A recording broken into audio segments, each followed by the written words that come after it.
for the year 2017-18. He's also visiting faculty at Maharashtra University of Health Sciences, at Bharati Vidyapith College of Nursing in Pune, and at Sinhagad College of Nursing in Pune. He is a member of the Board of Studies Surgery for Pune University for last 2 years.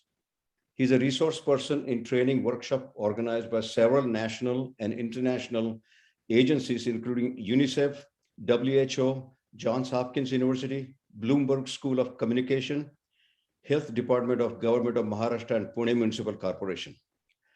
तर हे झालं त्यांचं academic आणि व्यावसायिक पार्श्वभूमीबद्दल बोलणं. पण खरं म्हणजे मंडळी, डॉक्टर असून साहित्यामध्ये डॉक्टर श्रोत्री यांनी फार मोठं नाव कमावलेलं आहे. म्हणजे निशिकांत हा माझ्या शाळेतला वर्गमित्र आहे. आम्ही न्यू इंग्लिश स्कूल टिळक रोडमध्ये एकाच वर्गात होतो. आता शालेय जीवनात कविता करायला सुरुवात केलेल्या डॉक्टर श्रोत्रींनी त्यांची पहिली कविता पहिली कथा कार्तिक स्वामीचं लग्न 5वीत असताना लिहिली होती. आणि त्यांनी लिहिलेल्या तिबेटी गुरूच्या जीवनावर चरित्रात्मक कादंबऱ्या मराठी साहित्यातील मानदंड आहेत. डॉक्टर निशिकांत श्रोत्री मराठी साहित्य परिषदेच्या पुणे शाखेच्या कार्यकारिणीवर 3 वर्ष कार्यरत होते आणि ते आकाशवाणीच्या आणि दूरदर्शनच्या मान्यप्रत गीतकार आणि अभिनेता या भूमिकेत पण होते. स्वतः निष्णात सर्जन असणारा माणूस साहित्याच्या वेगवेगळ्या क्षेत्रात आपली लेखणी ही तितक्या सामर्थ्याने आणि कौशल्याने चालवू शकतो हे पाहून आपण सर्व स्थिमित झाल्याशिवाय राहत नाही.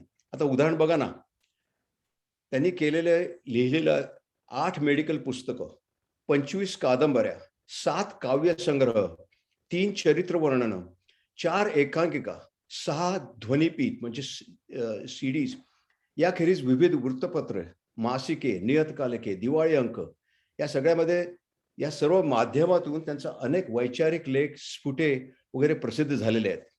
त्यापैकी सामना वृत्तपत्रात एक त्यांच्याबद्दल लिहिले गेलेलं आहे, ते मला फार वाचून दाखवावं असं वाटतं.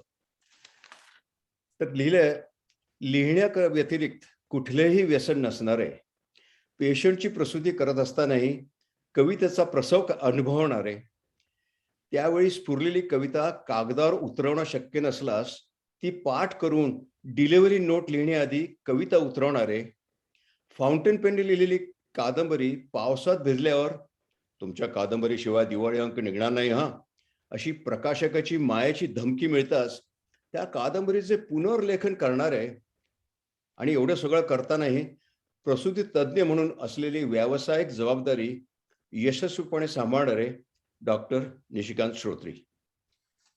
डॉक्टर श्रोत्री, आपलं कॅलिडोस्कोप मध्ये स्वागत असो. धन्यवाद.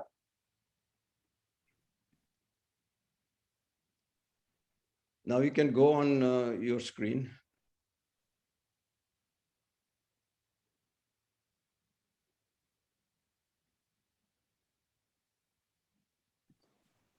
दिलीप निशी बोलायला लागला की आपोआप तो येईल. ओके, निशिकांत तुम्ही स्टार्ट. ओके, आपण सुरुवात करायची.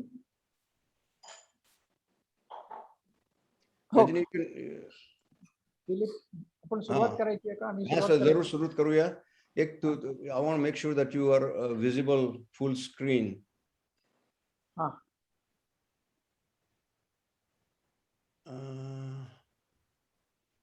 स्पीकर मोड वर जायला पाहिजे. ओके, तू चालू कर बोलायला, मी I'll adjust it. ओके. आणि शक्यतो सर्वांनी आपले मायक्रोफोन आणि व्हिडिओ बंद केले तर बरं होईल. आणि कार्यक्रम संपल्यानंतर आपल्याला भरपूर वेळ आहे डॉक्टर श्रोत्रींशी गप्पा मारायला. आणि त्यांच्या ड्युरिंग द प्रेझेंटेशन तुमच्या काही आयडिया असतील किंवा चॅटवर तुम्ही तुमचे प्रश्न, तुमचे काही कॉमेंट्स सगळे पाठवू शकता आणि कार्यक्रम संपल्यानंतर त्याचं उत्तर दिलं जाईल. ओके, तर कार्यक्रम सुरू करायच्या आधी दिलीपने एक विनंती करतो की हे जे काही चॅटवरती प्रश्न किंवा कॉमेंट्स वगैरे जे येतील तर तू त्याचा ताबा घ्यावास, म्हणजे मला माझ्या प्रेझेंटेशनमध्ये डिस्टर्बन्स होणार नाही. आणि नंतर मग जे काय ते असतील प्रश्न किंवा ते जर सांगितलं तर त्याच्यावरती आपण चर्चा करू शकतो. जरूर. ठीक आहे, चालेल. मग मी आपण आता कार्यक्रमाला सुरुवात करूया. हजारो मैलावर असलेल्या माझ्या भारतीय मराठी प्रेमी बंधूंनो आणि भगिनींनो, या झूम माध्यमातून आपण एकमेकांना भेटू शकलोय त्याबद्दल मी सर्वप्रथम माझा बालमित्र दिलीप पारिख याचे मनपूर्वक आभार मानतो. त्याने माझ्याविषयी जे काही गोड गोड शब्द वापरले त्यामुळे मी अगदी मोहरून गेलोय. त्याबद्दल मी त्याचे आभार मानतो. आणि ह्याच्यामुळे मला या कार्यक्रमासाठी आता खूप उत्साह आलेला आहे, द्विगुणित झालेला आहे माझा उत्साह. वास्तविक गेल्या 20 वर्षात मी साधारणपणे 8-12 वेळेला तरी अमेरिकेला येऊन गेलो असेल. पण या प्रकारचा साहित्य कार्यक्रम तुमच्या समोर सादर करायला आज 2021 साल उजाडलं. योग आल्याखेरीज गोष्टी घडत नाहीत, हेच खरं. कार्यक्रम सुरू करायच्या आधी तुम्हाला एक गमतीशीर सांगतो की प्रत्येक गीत घेतलं की त्याला एक मुखडा असतो किंवा कविता घेतली की त्याला ध्रुपद असतं. आता माझ्या या कार्यक्रमाचं एक ध्रुपद आहे, सगळ्याच कार्यक्रमाचं, की जे मी तुम्हाला सर्वात प्रथमच सांगून टाकतो, म्हणजे परत परत बोलायला नको. आणि ते काय, तर मी या कार्यक्रमात जे काही सादर करतोय, गीता असतील, कविता असतील, कथा असेल, या सगळ्याचा कवी किंवा गीतकार किंवा लेखक मीच, म्हणजे डॉक्टर निशिकांत श्रोत्री आहे. हे ध्रुपद असल्यामुळे हे मी पुन्हा पुन्हा आता काही वाचणार नाही आणि आपण आता या कार्यक्रमाची सुरुवात करूया. अर्थातच भारतीय आहे, एक भावनाशील श्रद्धाळू असा मी व्यक्ती आहे. त्याच्यामुळे माझ्या या कार्यक्रमाची आपण सुरुवात गणपतीच्या वंदनाने करूया. हे जे गणपतीवरती मी लिहिलेलं भजन आहे याला आनंद जिंद्राळकर यांनी स्वरबद्ध केलंय आणि गिरीश शात्रे, मीना फातर्पेकर आणि सहकारी यांनी ते गायलेलं आहे. तर ऐका हे भजन.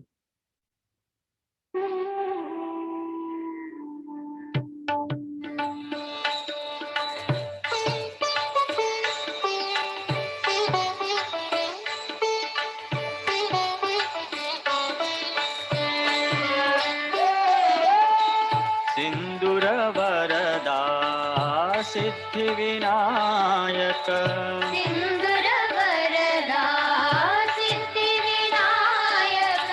सिंदूर वरदा सिद्धिविनायक, सिंदूर वरदा सिद्धिविनायक, मूषक वाहन लंबोदरा, मूषक वाहन लंबोदरा, मूषक वाहन लंबोदरा, मूषक वाहन लंबोदरा, सिंदूर वरदा सिद्धिविनायक, सिंदूर वरदा सिद्धिविनायक, विघ्नहारी भवभयहरणा, विघ्नहारी भवभयहरणा, विघ्नहारी भवभयहरणा, विघ्नहारी भवभयहरणा, सरस्वतीशा गजवदना, सरस्वतीशा गजवदना, सरस्वतीशा गजवदना, सरस्वतीशा गजवदना, सिंदूर वरदा सिद्धिविनायक. तर गणनायकाला वंदन करून गणपतींचे आशीर्वाद घेऊन आपण आता माझ्या काव्यांच्याकडे वळूयात. आता मी माझ्यापासूनच सुरुवात करतो ही काव्य सादर करताना. म्हणजे काय की सर्वात प्रथम मी माझ्या स्वतःवर केलेली कविता तुम्हाला ऐकवणार आहे. मी स्पष्टपणे कबूल करतो की मी एक भावनाशील माणूस आहे आणि माझा चेहरा माझ्या भावनांचा आणि माझ्या मनातल्या विचारांचा आरसाच आहे. लहानपणापासून माझी आई आणि मोठा भाऊ आणि लग्नानंतर माझी प्रिय पत्नी अपर्णा मला सतत या एका गोष्टीवरनं बोलायचे, तुला काही लपवता येत नाही का रे तुझ्या मनातलं. असंच एकदा माझ्या मिसेसने मला त्याच्यावरती बोलल्यावरती मोठ्या किरीमिरीने मी खाली कन्सल्टिंग रूम मध्ये आलो. काही सापडे नाही, कागदाचा कपटा ओढला आणि भर भर भर त्याच्यावरती लिहायला सुरुवात केली. ही झालेली माझ्यावरचीच कविता. आणि गंमत म्हणजे ही कविता रफ लिहून झाल्यानंतर ती माझ्या वहीमध्ये लिहून काढायच्या आधीच मनोरा मासिकाचे संपादक पंडितराव कुलकर्णी हे त्यावेळेला आत आले. ते म्हणले, काय मला बघू. अहो म्हटलं, नाही माझ्या स्वतःवर लिहिलेली कविता आहे, मला बघू. त्यांनी ती घेतली आणि ती म्हणली, ही कविता मी छापायला घेऊन जातो. म्हणजे माझ्या वहीमध्ये ती कविता यायच्या आधी ती मनोरा मासिकात छापली गेली. आणि सांगायचं म्हणजे मोठ्या अभिमानाने सांगतो की ही कविता वाचून महाराष्ट्रातले एक ज्येष्ठ श्रेष्ठ आणि दिगंत कवी आता कैलासवासी आहेत, पंडितराव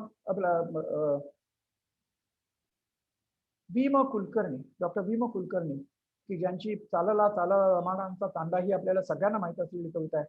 हे माझी ओळख करून घेण्यासाठी म्हणून माझ्या घरी आले. मी धन्य झालो आणि मला माझ्या कवितांना आणखीनच उत्साह मिळत गेला. तर ऐका ही कविता, माझ्या स्वतःवर लिहिलेली कविता, माझ्या मनाच्या पिल्लानं. या कवितेमध्ये मनाचं पिल्ल, मनाची पिल्ल हे रूपक मी माझ्या स्वतःच्या भावनांना आणि माझ्या मनातल्या विचारांना म्हणून वापरलेलं आहे. माझ्या मनाच्या पिल्लानं, माझ्या मनाच्या पिल्लानं बागडताय स्वैर भैर इकडे तिकडे, टाकीत नजर तिथं हजर तुम्ही, टाकीत नजर तिथं हजर तुम्ही, कधी स्थिर बघण्यासारखे तर कधी वळवळ वेडी वाकडी, क्षणात मोहून टाकाल तर क्षणात भेडसावाल सापासारखे. हस्तातील असोत भाकरीचे, हस्तातील असोत भाकरीचे वा स्वातीतील मौक्तिकांचे. माझ्या मनाच्या पिलांनो, माझ्या मनाच्या पिलांनो, कोणत्याही मेघात दिसता तुम्हीच मला, मनसोक्त हुंदडताना, हळूवार लाजताना तर कधी थैमान घालताना. अशा निराशेचा खेळ दाखवत इकडे तिकडे लहरत असता. माझ्या मनाच्या पिलांनो, माझ्या मनाच्या पिलांनो, अगदीच लाज आणता हो मला. माझ्या मनाच्या पिलांनो, अगदीच लाज आणता मला. लपवायची काही सोयच नाही. कागदावरचा शाईचा डाग किंवा खरकट्या ताटातल्या रेघोट्या, सगळीकडे तुम्हीच स्वैर मुक्त संचार करता आणि नको तिथं मला उघडं करून तमाशा मात्र बघत बसता. माझ्या मनाच्या पिलांनो, माझ्या मनाच्या पिलांनो, या आता परत. माझ्या मनाच्या पिलांनो, या आता परत. लागेल कुणाची दृष्ट आपल्या घरात या, कुशीत लपा गाभारत शिरा. माझ्या मनाच्या परत बाहेर न पडायला, माझं काहूर माझ्यातच ठेवायला. लाखेनं सील बंद करून घ्या, तुमचं तुम्हाला कोंडून घ्या. आज जा, आता आज जा, बंद करा कवाड माझ्या मनाची. माझ्या मनाच्या पिलांनो. वाह.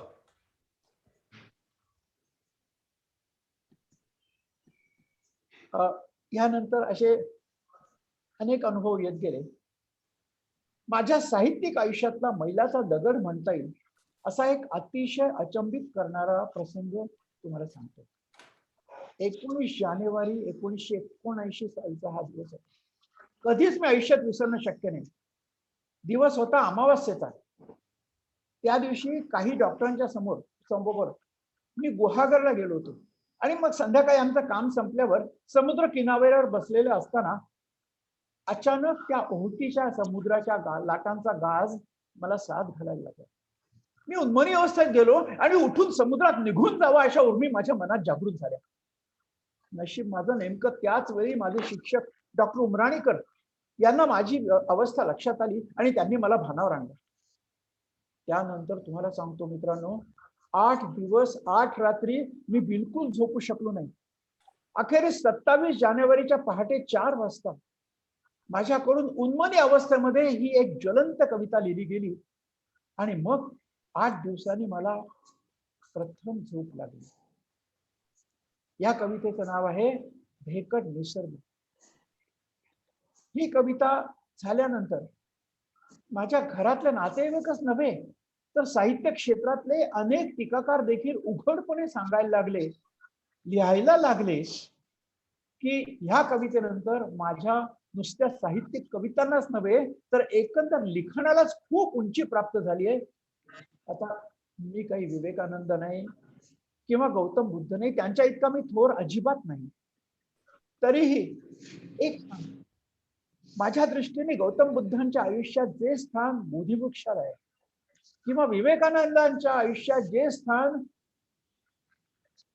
कन्याकुमारीच्या समुद्र किनाऱ्यावरच्या त्या शिळेला आहे, तेच स्थान माझ्या साहित्यिक आयुष्यामध्ये गुहागरच्या समुद्र किनाऱ्याला आहे. आता ही कविता सादर करण्यापूर्वी त्या बऱ्याच लोकांना माहिती असते पण प्रसंगाची आपल्या पौराणिक प्रसंगाची आठवण करून देतो. जेव्हा समुद्राने जेव्हा अगस्त्य ऋषींना मार्ग द्यायचं नाकारलं तेव्हा अगस्त्य ऋषींनी समुद्राला सरोज गांधी तुम्ही एक मिनिट खूप डिस्टर्बन्स येतोय. हा, तो कुणीतरी ऑडिओ व्हिडिओ बंद करा प्लीज. तर एक तुम्हाला प्रसंग सांगतो की समुद्राने जेव्हा अगस्त्य ऋषींना मार्ग द्यायचं नाकारलं तेव्हा त्यांनी एका आचमनात तो समुद्र पिऊन टाकला आणि मग निसर्गाचा असमतोल होऊ नये म्हणून त्यांनी मूत्र विसर्जन करून पुन्हा समुद्राला मुक्त केलं. तर आता घेऊन आलोय तुमच्यासाठी माझी एक खूप लाडकी ज्वलंत कविता भेकड निसर्ग. अथांग सागर भयानक लाटा, अथांग सागर भयानक लाटा, लाटांचा उत्तरा रौद्ररूप गर्जना. अथांग सागर भयानक लाटा, लाटांचा उत्पात रौद्ररूप गर्जना. असं वाटतंय की असं झोकून द्यावं स्वतःला त्या लाटांच्या पाळण्यावर, शोधायला त्या खवळलेल्या सागराचा अंत. असं म्हणतात की प्रचंड आहे निसर्गाची शक्ती. असं म्हणतात प्रचंड आहे निसर्गाची शक्ती, साऱ्या विश्वाला उलटून टाकणारी. पाहायचंच आहे मला ते निसर्गाचं सामर्थ्य. पाहायचंच आहे मला त्या निसर्गाचं सामर्थ्य खरोखरच अचाट आहे का, या आत्म्याच्या सामर्थ्यापेक्षाही समर्थ नसणारच शक्यच नाही. कारण किती सामर्थ्यवान असला तरी आत्माच नाही निसर्गाला आणि म्हणूनच पेलवणार नाही त्याला आजमावायला या आत्म्याचं सामर्थ्य. त्याच्या सामर्थ्याचा हा खेळ शेवटी फक्त जगणाऱ्यांपाशीच किंबहुना मृत्यूचं भय वाटून निसर्गाच्या शक्तीची धास्ती घेणाऱ्यांपाशी. पण आत्म्याची शक्ती जाणणारा जेव्हा बेडरपणे सामोरला जातो त्याला, तेव्हा निसर्गही भिवून आचमन बनतो त्याचं आणि केविल वाणे स्वीकारतो. अखेर त्याच्याच मूत्राचं केळसवाणं रूप. अखेर त्याची त्यालाच भीती वाटते कारण कधीतरी त्यालाही उमगतं की आपल्याला आत्ताच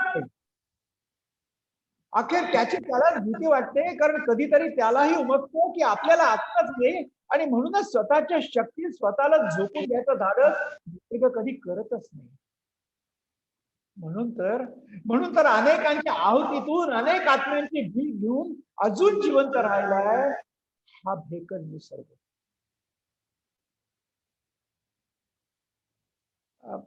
काहीतरी डिस्टर्बन्स येतोय दिलीप, खूप कोणाचे तरी माईक ऑन आहे. कृपया सगळ्यांना विनंती आहे, आपला मायक्रोफोन आणि व्हिडिओ दोन्ही कृपया बंद करा. म्हणजे एवढा चांगला कार्यक्रम चाललेला असताना आपल्याला उगाच डिस्टर्बन्स नको. सो माझी सर्वांना रिक्वेस्ट आहे.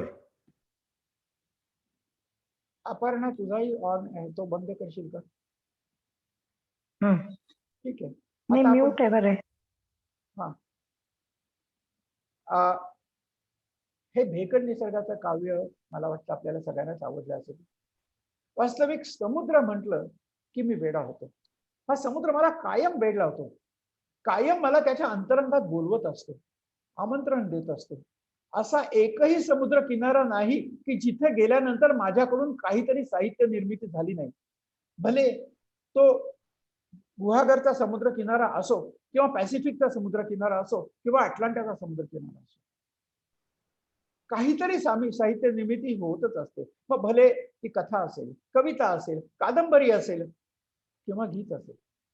तुम्हाला सांगतो, महाबलीपुरमचा माझा अनुभव म्हणजे मी समुद्रात उभा होतो, उन्मनी अवस्थेत गेलो. भर समुद्रामध्ये उभा असताना मी उन्मनी अवस्थेत गेलो आणि मला एका पाठोपाठ एक 4 कविता प्रसवल्या. भर समुद्रात मी ओला, जवळ लिहायला काहीच नाही, तशाच अवस्थेत समुद्रातच उभं राहून मी त्या कविता पाठ केल्या. आणि मग बाहेर आल्यावर आमच्या चौघांच्या बसच्या तिकिटाच्या मागे त्या लिहून काढल्या. तर ऐका आता, अशीच समुद्र किनाऱ्यावर स्फुरलेली एक कविता. कवितेचं नाव आहे वाळूचा किल्ला. वाळूचा किल्ला. अफाट पसरली ही रेती, अफाट पसरली ही रेती जगाच्या या टोकापासून त्या टोकापर्यंत. अफाट पसरली ही रेती जगाच्या या टोकापासून त्या टोकापर्यंत भल्या मोठ्या अजगरासारखी घालायला या खवळलेल्या सागराला गवसली. वाळूचा कण अन कण, वाळूचा कण अन कण जीवाची बाजी लावून लढतोय. वाळूचा कण अन कण जीवाची बाजी लावून लढतोय. एक वाहून गेला या राक्षसी लाटेत, पण अहिरावण्यासारखे हजार निर्माण करूनच. कारण फार मोठं कार्य करायचंय त्यांना, फार मोठं कार्य करायचंय त्यांना. खवळलेल्या सागराला काबूत ठेवायचं, या जगाला त्यापासून वाचवायचं.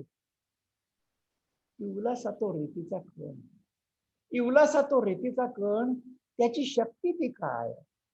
इवलासा तो रेतीचा कण, त्याची शक्ती ती काय? पण एकमेकांची साखळी करून केलाय त्यांनी छातीचा कोट वाळूचाच किल्ला. वाळूचाच किल्ला, पण कधीच न ढासळणारा. त्यांच्यापासूनच आली प्रेरणा फिनिक्सला, मरणातून जगायची, निराशेतून आशा शोधायची आपल्या कर्तव्यपूर्तीसाठी.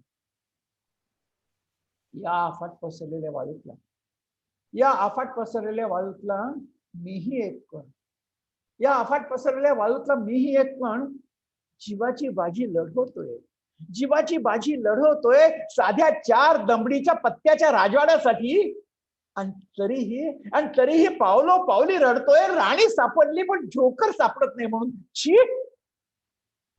पण नाही, या अफाट वाळूच्या राज्यातला मीही एक कण, या अफाट वाळूच्या राज्यातला मीही एक कण त्यांच्यापासूनच दीक्षा घेतोय. जीवाची बाजी लावायला पाहिजे, छातीचा कोट करायला पाहिजे, कारण माझ्या बरोबर सगळेच लढतायत.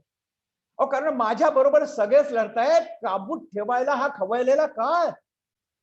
मग मीच खचलो तर, मग मीच जर खचलो तर या कोटातला कच्चा दुवा सापडायला काळाला काय कठीण. आणि मग आमच्यावर विसंबून निर्धास्त राहणाऱ्या त्या निर्बल निष्पाप जीवांचं पुढे काय? नाही नाही नाही, वाळूच्या वाहून गेलेल्या प्रत्येक कणाबरोबर निर्माण झालेच पाहिजेत आशेचे 1000 क्षण.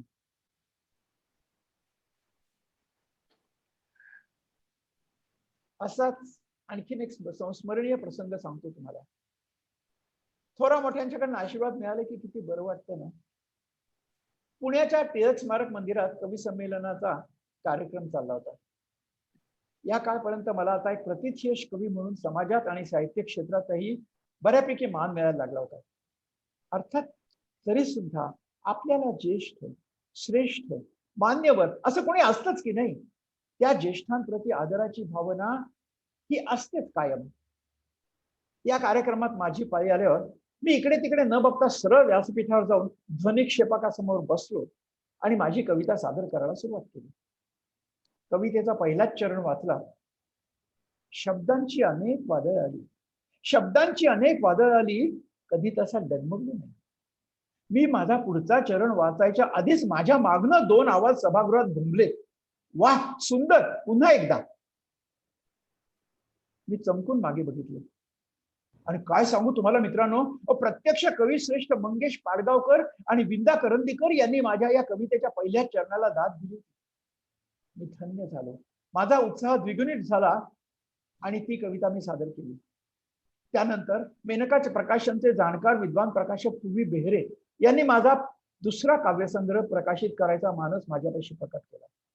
साहजिकच या काव्यसंग्रहाला मी नाव दिलं शब्दांची वादळ. या शब्दांची वादळ या कवितेची रचना मी सुनीतच्या आधारावर केली आहे. सुनीत म्हणजे इंग्लिशमध्ये याला आपण सॉनेट म्हणतो. 8 चरण आणि 6 चरण असं मी त्याचं विभाजन केलेलं आहे. त्यात पहिल्या 8 चरणांच्या नंतर आशयाच्या दृष्टीने ही कविता वळण घेते. मात्र एक लक्षात घ्या, ही कविता शार्दूल विक्रीडित या वृत्तात नाही तर मुक्त छंदात केलेली आहे. बऱ्याच टीकाकारांचं म्हणणं आहे की सुनीत म्हणजे शार्दूल विक्रीडित मध्येच असायला पाहिजे. हो, मराठीमध्ये तसं करतात. पटवर्धनांनी, माधवराव पटवर्धनांनी तीच पद्धत आणली. परंतु सुनीत हे बेसिकली सॉनेटवरून आलेलं आहे. आता इंग्लिशमध्ये कुठे आले शार्दूल विक्रीडित? म्हणून मी मुद्दाम हे शार्दूल विक्रीडित न करता मुक्त छंदामध्ये केलेली ही कविता आहे शब्दांची वादळ. ऐका, शब्दांची अनेक वादळ आली, शब्दांची अनेक वादळ आली, कधी तसा डगमगलो नाही. शब्दांची अनेक वादळ आली, कधी तसा डगमगलो नाही. नजरांचे कुत्सित झेलले बाण विचलित तसा झालोच नाही. आपण बरं, आपलं बरं ही वृत्ती कधी सोडली नाही. आपण बरं, आपलं बरं ही वृत्ती कधी सोडली नाही. मार्ग आपला शोधत राहिलो, कानावरचं मनावर घेतलंच नाही. नजर माझी वाईट म्हणत, नजर माझी वाईट म्हणत त्यांच्या वाटे गेलो नाही. नजर माझी वाईट म्हणत त्यांच्या वाटे गेलो नाही. नजरेसमोर आले त्यांना मात्र कधी कळलं नाही. बोलणाऱ्याची वृत्तीच वाईट, बोलणाऱ्याची वृत्तीच वाईट, त्याचा भाव केला नाही. मात्र अनुभवाचे बसले चटके, दुर्लक्ष मात्र करता आलं नाही. अपयशाचा धनी झालो, अपयशाचा धनी झालो, माझ्या त्यांच्या खोट नाही. सावली माझी वैरीण झाली, शुभ तिला ठाऊक नाही. नजर माझी अशुभ म्हणता सत्याला या पडदा नाही. नजर माझी अशुभ म्हणता सत्याला या पडदा नाही. दृष्ट माझी टाळून जाता मांगल्याला अडचण नाही. म्हणूनच भीती आता माझी मलाच, भीती आता माझी मलाच. अपयशाला वाढ नाही, नको आरसा म्हणूनच मला असली दृष्ट सोसवत नाही हो, असली दृष्ट सोसवत नाही. अर्थात मी काही मुक्त छंदातच रमणारा कवी नाही आहे. मी गीतकार सुद्धा आहे. आत्ताच दिलीप परीखने मगाशी सांगितलं की मी आकाशवाणी आणि दूरदर्शन यांचा मान्यवर गीतकार आहे. तर त्यामुळे माझ्या छंदोबद्ध कविता देखील आहेत. आता मी तुमच्या समोर जी कविता सादर करणार आहे ते आहे एका मनस्विनीचं अंतरंग. आकाशवाणीवर प्रसिद्ध झाल्यानंतर हे गीत खूप गाजलं होतं. विरोधाभास हा माझा एक विलक्षण आवडता अलंकार आहे. विरोधाभास हा माझा एक विलक्षण आवडता अलंकार आहे आणि या गीतात मी याच अलंकाराचा मुक्त वापर केलेला आहे. कृपया ह्या विरोधाभासाकडे लक्ष द्या. शीर्षक आहे स्वप्नवेडी.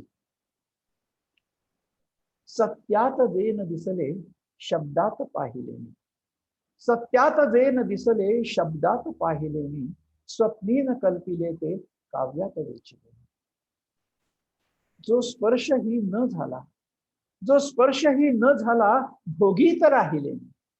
जो स्पर्शही न झाला भोगीत राहिले मी. तो बंध भावनांचा गुंतून राहिले मी. जी साथ ना मिळाली वांछित राहिले मी, जी साथ ना मिळाली वांछित राहिले मी. माझ्या मुक्या स्वरांना सुरसाद चढविले मी. पुष्पात गंध नसता दरवळत राहिले मी, पुष्पात गंध नसता दरवळत राहिले मी. घनघोर काजळाला रंगात भिजविले मी, घनघोर काजळाला रंगात भिजविले मी. जे अंतरी निमाले, जे अंतरी निमाले शोधित राहिले, जे अंतरी निमाले शोधित राहिले मी. वेडात कल्पनेच्या गुंतून राहिले मी, वेडात कल्पनेच्या गुंतून राहिले मी, गुंतून राहिले मी. वाह, छान.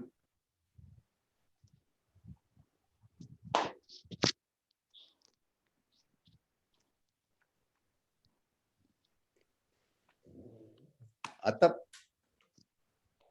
ज्या काही कविता सांगितल्या आहेत डॉक्टर एक एक एक एक दिलीप एक मिनिट होल्ड ऑन करतो. ओके. एकच.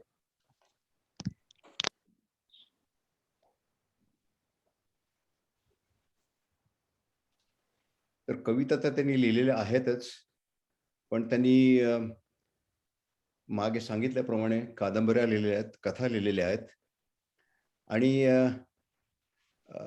त्यामुळे त्यांची लेखणी सर्वसंपन्न आहे असं म्हणायला हरकत नाही. त्यांचं नवीन एक पुस्तक जे या आत्ता जी कविता जी आपण ऐकली स्वप्नवेळी, ती या आता उलट दिसेल तुम्हाला. त्याचं नाव आहे निशिगंध, या पुस्तकाचं नाव आहे. तर ते आताच पब्लिश झाले. माझ्याकडे काही प्रती आहेत त्याच्या. ज्यांना हव्या असतील त्यांनी मला जरूर कळवावं. मी organise somehow to get the book to you. आणि याच्यानंतर आपण ऐकणार आहोत डॉक्टर श्रोत्रिंच्या पासून एक कथा. त्यांनी सांगितल्याप्रमाणे त्यांच्या 2-4 कथा मला आज करायच्या होत्या, पण आपल्या वेळेप्रमाणे आपण बघू, आणखी दुसरे 1-2 कथा करता आल्या तर करूया. पण ही एक कथा स्पेशली दारुडा म्हणून त्याचं कथेचं नाव आहे आणि ती कथा डॉक्टर श्रोत्रींनी लिहिलेली आहे ऑफकोर्स, आणि ती आता आपण ऐकणार आहोत as soon as he comes back. मी आलेलो आहे परत. मी आलेलं आलेलो आहे? आहे. Okay, you are back? Okay. Go ahead. Okay.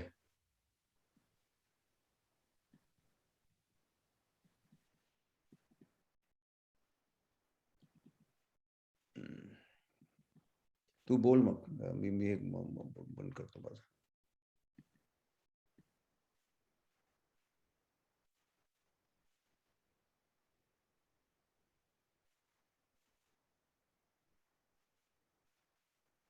तू बोलू शकतोस?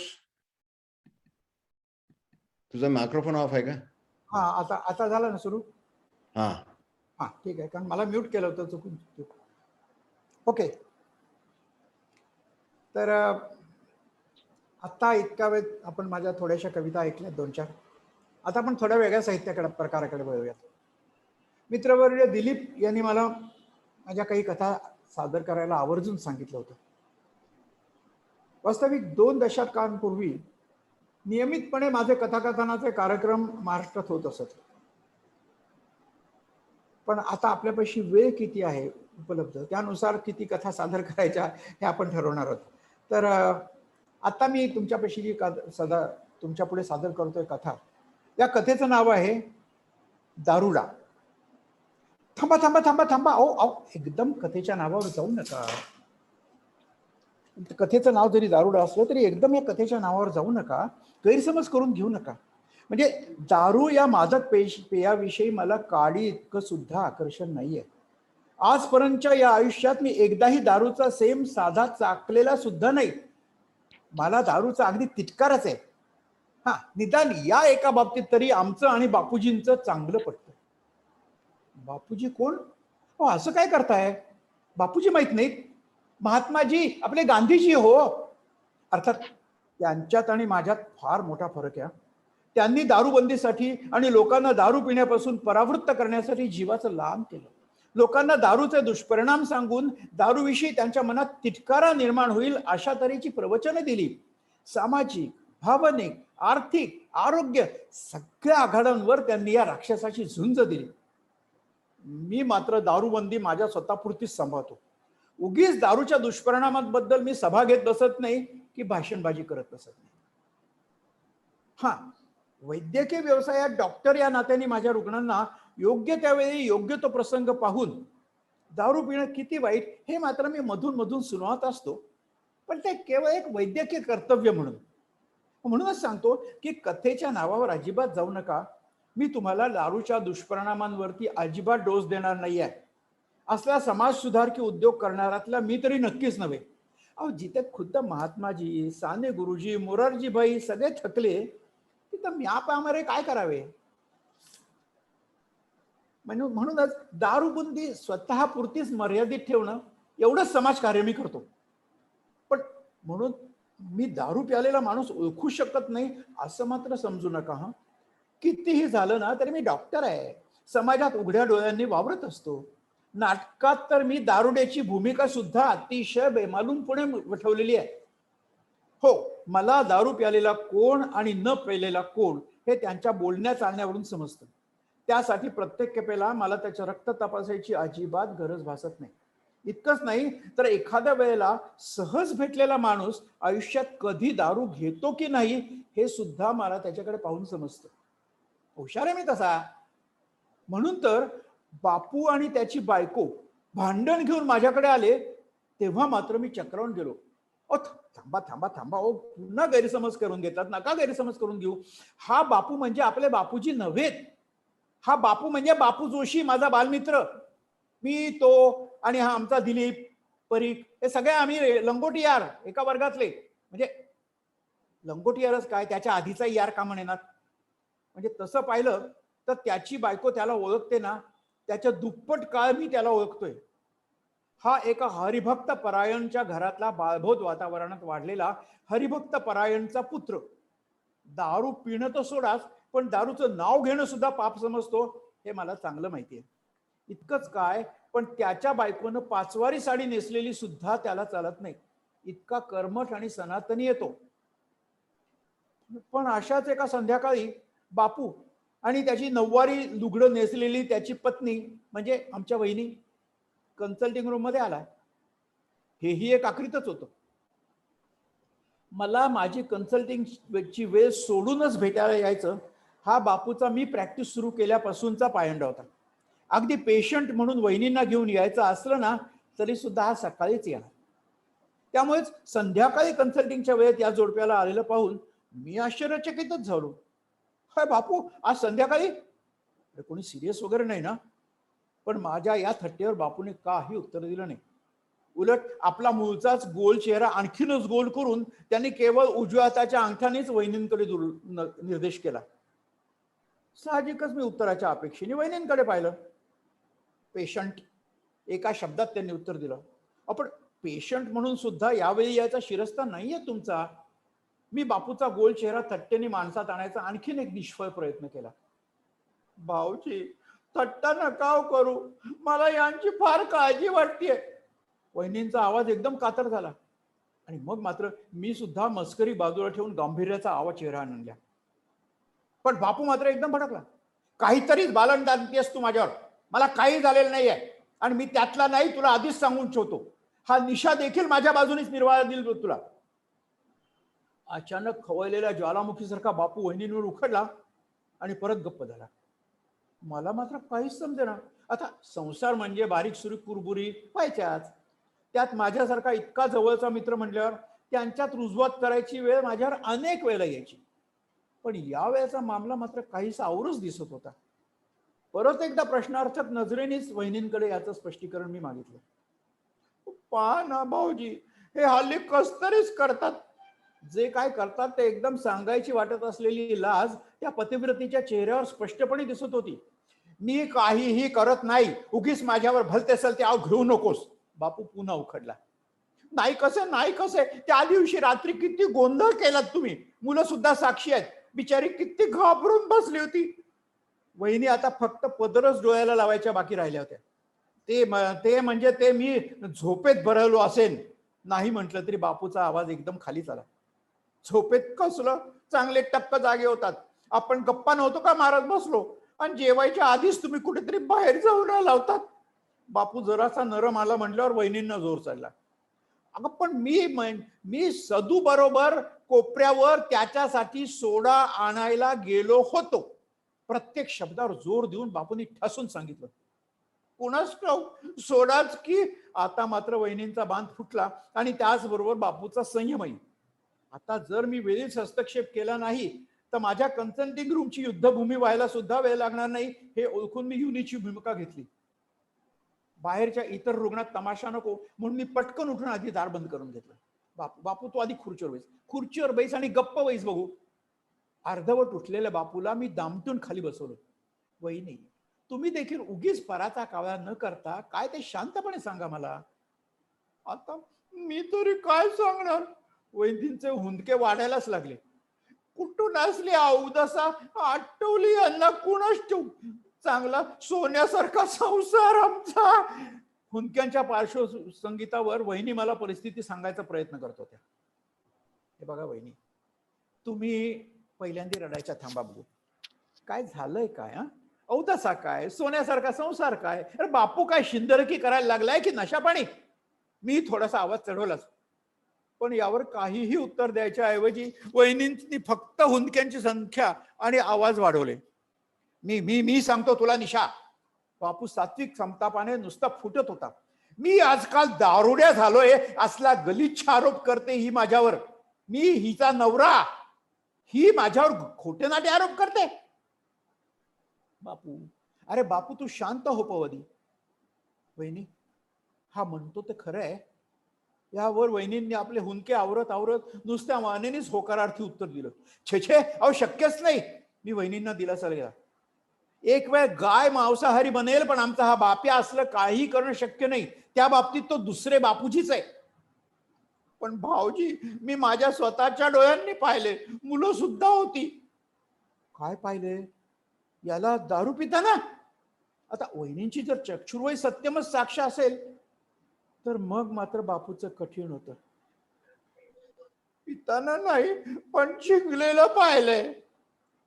काय रे बाप्या, खरं आहे? मी बापूला दरडावलं. चिंगलेला नाही रे. खरं तर बापू आता जरासा गांगरलाच. क्षणभर गप्प बसून त्याने विचार केला. हे बघ निशा, मी आता त्या दिवशी काय काय झालं ते सगळं तुला सांगतो, मग तूच ठरव काय ते. सांगाच सांगाच. वहिनींनी सुद्धा कंबर कसली. मी कसा आहे, माझ्या मनावर लहानपणापासून काय काय संस्कार झालेत सगळं तुला ठाऊक आहे. थेट माझ्या नजरेत नजर लावून बापूंनी प्रस्तावना केली. ही म्हणते त्याप्रमाणे जेवणाच्या आधी साधारण अर्धा तास मी खरोखरच बाहेर गेलो होतो. पण तुला खरंच सांगतो रे, मी खरंच सध्याबरोबर गेलो होतो. सोडा आणायचा होता. सोडा? कशासाठी आणायचा होता रे सोडा? मी आपलं साशंकतेने विचारलं. त्याच्या बायकोचं पोट दुखत होतं म्हणे. एकट्याने जायचा कंटाळा आला होता म्हणून वाटेत त्याने मला हाक मारली. माझ्या प्रश्नातले खोच बापूच्या लक्षातच आली नसावी. बिचारा खरंच साळसूद आणि पापभिरू होता हो. तरी मी अगदी वेळेवर परत आलो हो. आमच्या लग्नाच्या वाढदिवसानिमित्त हिने त्या दिवशी श्रीखंड पुरीचा बेत केला होता. आता गोडाचं जेवण म्हणजे मी किती आडवा हात मारतो तुला चांगलंच माहिती आहे. त्या दिवशी सगळ्यांना काय झालं होतं कुणास ठाऊक, पण मला हिनी आणि पोरांनी अगदी आग्रह करकरून श्रीखंड खायला लावलं. नेहमीच्या दुप्पट तरी श्रीखंड खाल्ला असेल त्या दिवशी मी. जेवण झाल्यावर आम्ही सगळेजण सिनेमाला गेलो. त्या दिवशी मला श्रीखंड फारच अंगावर आला असावं.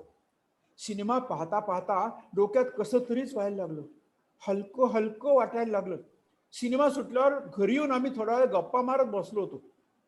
खरं तर त्या रात्री मला इतका मस्त गप्पांचा मूड लागला होता, तर म्हणे मस्त मूड लागला होता.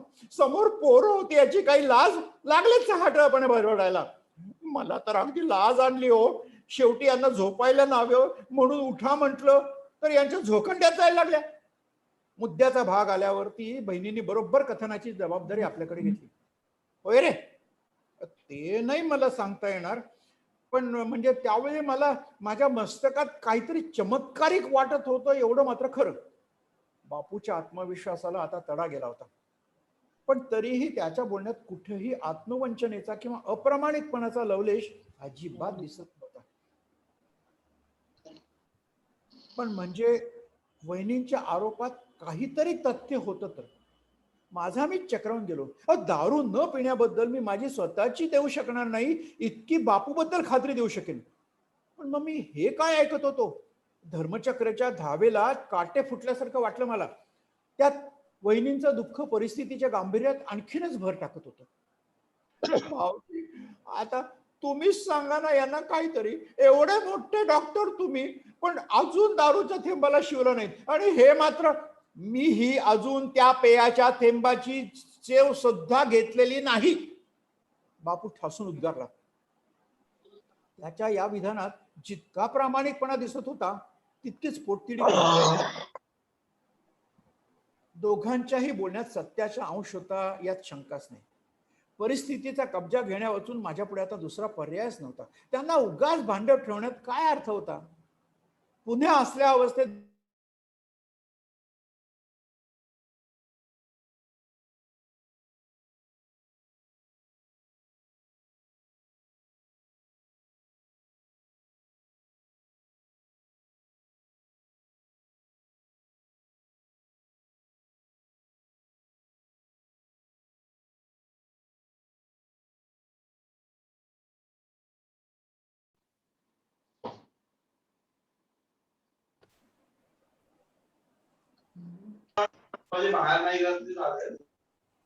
तुझा आवाज एकदम गेला होता.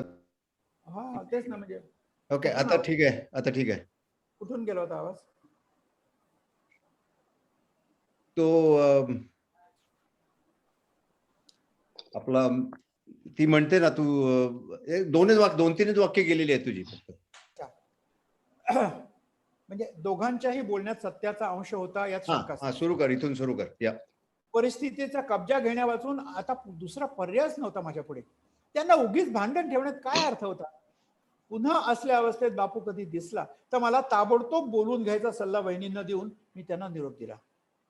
आणि आश्चर्य म्हणजे बापूंनीही हे आव्हान छाती ठोकपणे स्वीकारलं.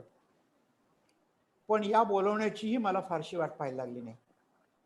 पाडव्याचा दिवस होता. पुरणपोळीचं भरपेट जेवण घेऊन पान चघळत चघळत सुस्तावलो होतो मी. डोळ्यावर हळूहळू पुरणपोळीचा अंमल चढायला लागला होता. आता मस्तपैकी ताणून द्यावी म्हणून मी शयनगृहाच्या दिशेने आसवलेल्या जड पावलांनी निघालो. इतक्यात सुनील म्हणजे बापूचा मोठा मुलगा धावतच आला. काका, तुम्हाला आईने बोलवलंय ताबडतोब. का रे? बाबा कसतरीच करतायत. म्हणजे काय ते मी समजलो. पोटातल्या पुरणपोळीकडे दुर्लक्ष करून मी निघालो. तडक गाडी काढून सुनीलला बरोबर घेतलं आणि मी बापूच्या घरी पोहोचलो. घरात वहिनी आणि वसुधा म्हणजे त्यांची मोठी मुलगी भेदरून कोपऱ्यात उभ्या होत्या. समोरच्याच आराम खुर्चीत बापू आपल्या तांगड्या वर टाकून आरामात पोहोचला होता. ये सुशे! आजपर्यंत मी कधी ऐकलं नव्हतं अशा थाटात बापूनी वहिनींना हाक मारली. आता वास्तविक वहिनी त्याच्यापासून 2 हातावर उभ्या होत्या. त्यांना इतका जोरात हाक मारायची काही गरजच नव्हती. त्याने ही हाक मारायला आणि मी घरात पाऊल टाकायला एकच गाठ पडली. त्याचं लक्ष माझ्याकडे गेलं. निशा, आलास? बळ झालं. ही बघ मला काहीतरीच बोलतेय. मी प्यालोय. हीच असेल प्याली. बघ कोण प्यायला ते. मी प्यालोय वाटतंय? नाही ना मग. खो खो हसत बापू आराम खुर्चीत उठायचा प्रयत्न करायला लागला. पण त्याला उठायला सुद्धा त्रास होत होता. इतकंच नव्हतं तर जीभ जड झाल्याने त्याला बोलायला तर खूपच कष्ट पडत होते. आता मी स्वतः दारू घेत नसलो तरी देखील बापूला चढली आहे हे स्पष्टपणे माझ्या लक्षात आलं.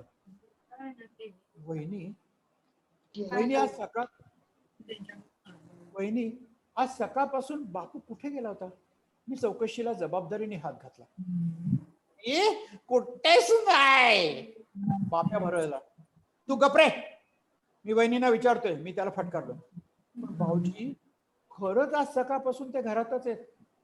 वहिनींनी देखील निर्वाळा दिला. काय काय खाल्लंय त्यांनी सकाळपासून? म्हणजे खाण्यात फूड पॉइझनिंग झालं असेल तर पाहावं.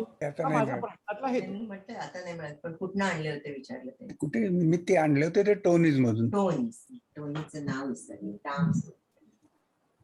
श्याम अंतुरकर आणि अनघा तुमच्या गप्पामध्ये येत आहेत. काय खाल्लंय याने सकाळपासून? म्हणजे कदाचित भलतं खाण्यातून फूड पॉइझनिंग झालं असेल तर पाहावं, हा माझा या प्रश्नामागचा हेतू होता. मस्त पुरणपोळी. बापू माझ्या मनावर न घेता माझ्या प्रश्नांची उत्तरं देतच होता. पण त्याच्या याही उत्तराला वहिनींनी मानेनेच पाठिंबा दर्शवला. कुठून आणली होती पुरणपोळी? आणायला कशाला हवी? मी स्वतःच केली आहे. त्या गृहिणीचा स्वाभिमान माझ्याकडून दिवसला गेला होता. ओह सॉरी हा, मला एकदम ओशाळायला झालं. शिल्लक आहे की? आणा बरं जरा. माझ्याकडे साशंक नजरेने पाहत दुखावल्या मनाने वहिनी आत गेल्या आणि चांगलं 2 चमचे साजूक तूप वर घालून एक पुरणपोळी ताटलीतून घेऊन आला. अहो मला म्हणजे खायला नको ती हो, मी तपासून बघणार होतो. मी आणखीनच ओशाळा झालो. वहिनींनी माझ्या बोलण्याचा भलताच अर्थ घेतला होता. गेळे निशा मस्त आली. बापू मला त्याच्या जड जिभेवरून घरंगत येणाऱ्या शब्दांनी आग्रह करत होता. मी वास घेऊन आणि हातात घेऊन पुरणपोळीची तपासणी केली. पदर सुटलेली ताजी ताजी लुसलुशीत पुरणपोळी. खराब असायचं काही कारणच नव्हतं. पुरणपोळी चांगलीच होती. चांगलीच? उत्तमच होती. घरी पुरणपोळीचं पोटभर जेवण झालेलं असून देखील मला काही मोह आवरला नाही. वहिनी फारच सुंदर पुरणपोळ्या करतात बुवा.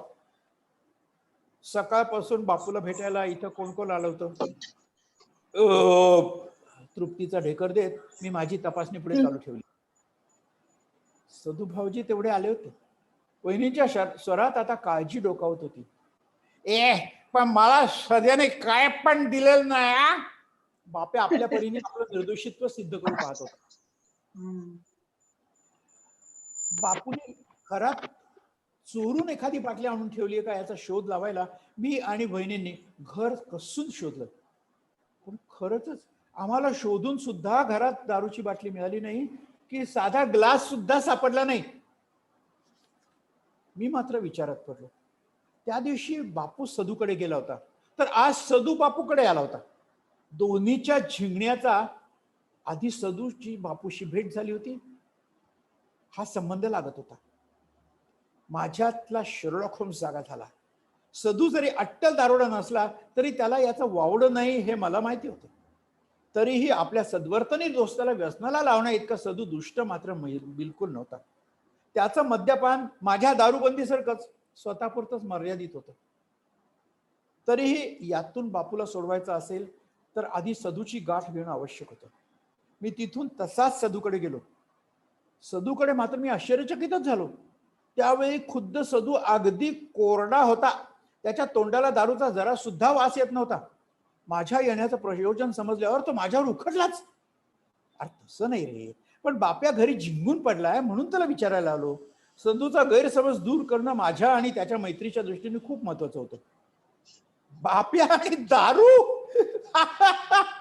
सदू खोखो हसायला लागला. अरे बाबा, त्या भटुरग्याला दारूचा पेण्यात दिलाय की कधीच चढत नाही हा मला. सदूनी बापूला आयुष्यात कधीही दारू पाजली नाही असं मला सांगितलं.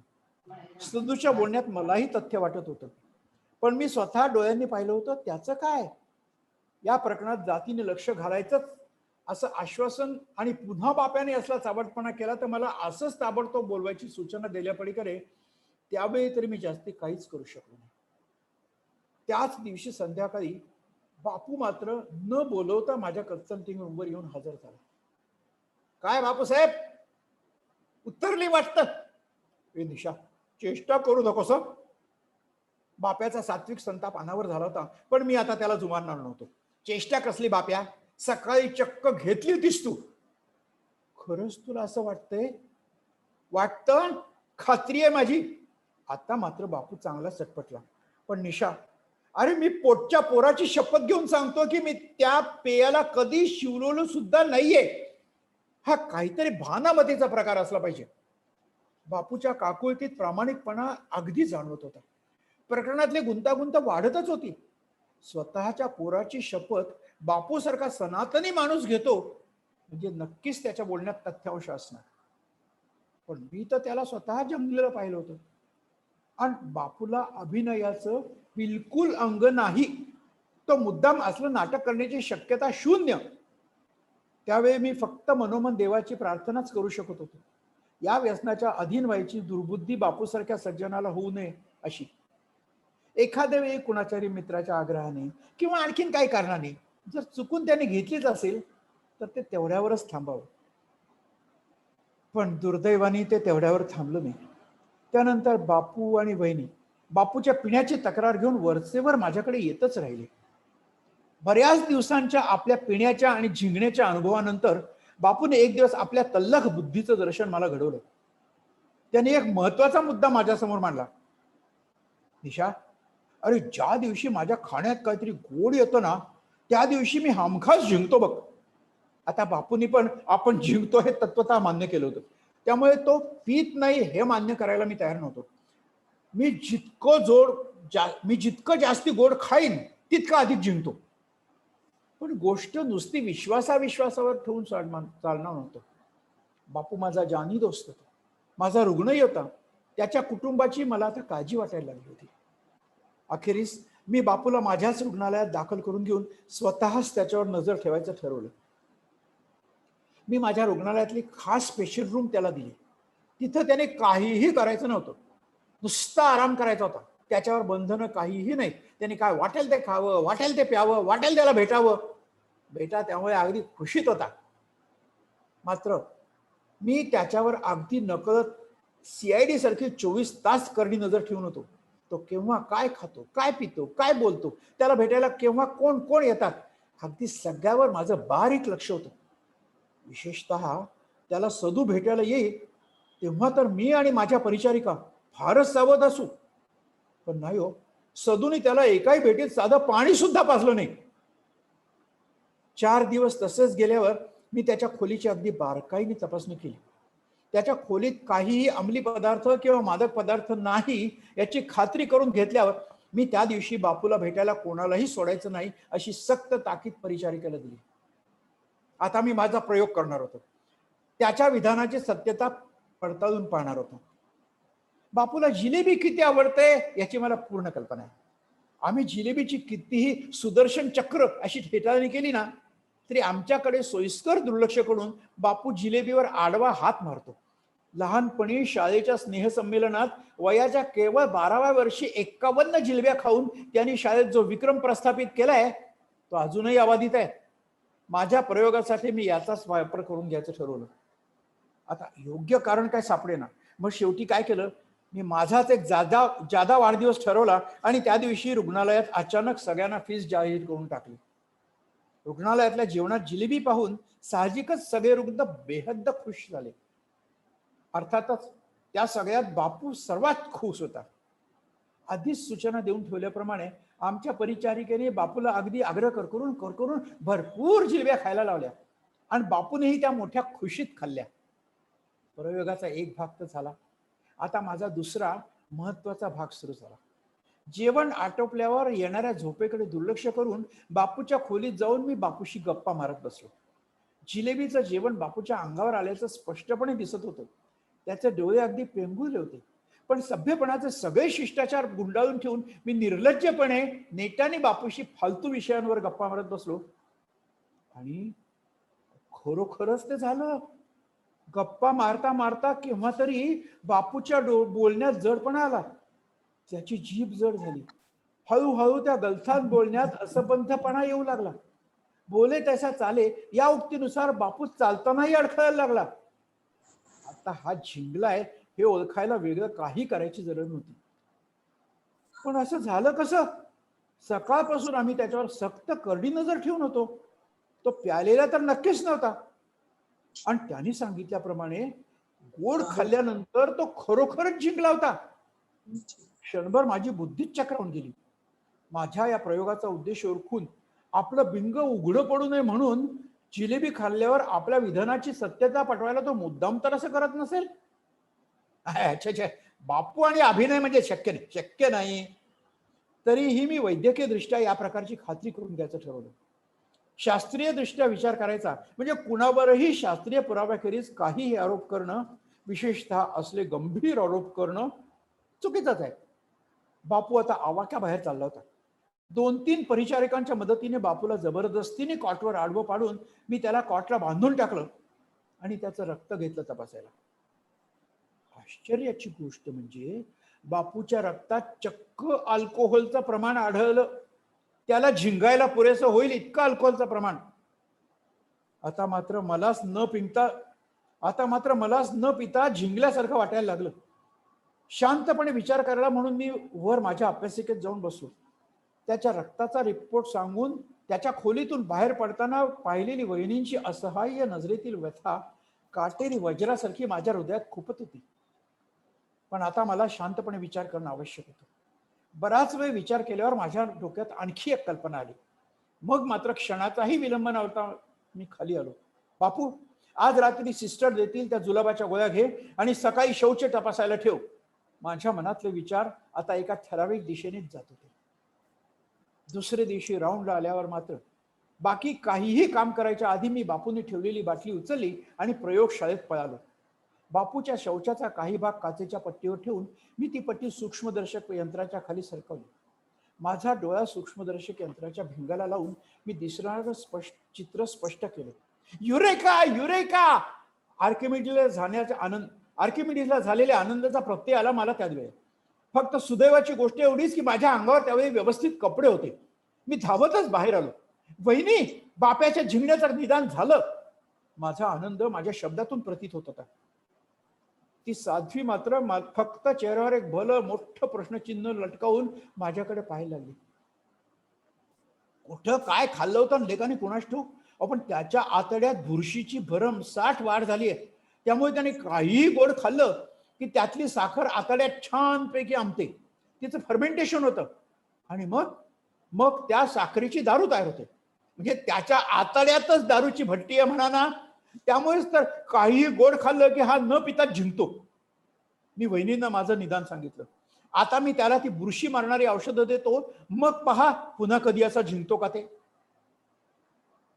आपल्या सद्वर्तनी पतीवर निष्कारण भलते सलते आळ घेतल्याच्या दुःखात ती पतिव्रता मात्र कपाळावर हात मारून तिथेच मटकन खाली बसली. धन्यवाद. वा, व्हेरी व्हेरी व्हेरी इंटरेस्टिंग. छान छान झाली, छान धन्यवाद. झाली. अरे वा. आणि मला माहिती आहे तुझ्या भरपूर कथा आहेत, पण आता आपण